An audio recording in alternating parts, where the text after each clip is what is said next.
You blood యాప్ని download చేయండి. ఎందుకంటే ఎవరికైతే బ్లడ్ అవసరం ఉంటుందో వాళ్ళందరికీ కూడా ప్రాణాపాయం నుంచి మనం కాపాడిన వాళ్ళు అవుతాం. రక్తదానం చేయాలి అనుకున్న వారు వాళ్ళ బ్లడ్ గ్రూప్ నోట్ చేసుకుని సమీప ప్రదేశాల్లో ఎవరికైనా రక్తం అవసరమైతే ఈ రక్తదానం చేయడానికి ముందుకు వచ్చిన వారికి ఇంటిమేషన్ వస్తుంది. వారు వెళ్ళి ప్రాణాపాయంలో ఉన్న వ్యక్తిని కాపాడవచ్చు.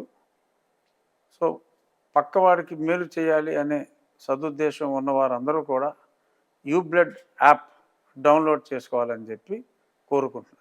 आपका रक्तदान दूसरों को जान। Save a life. Download UBlood app. UBlood for the new blood.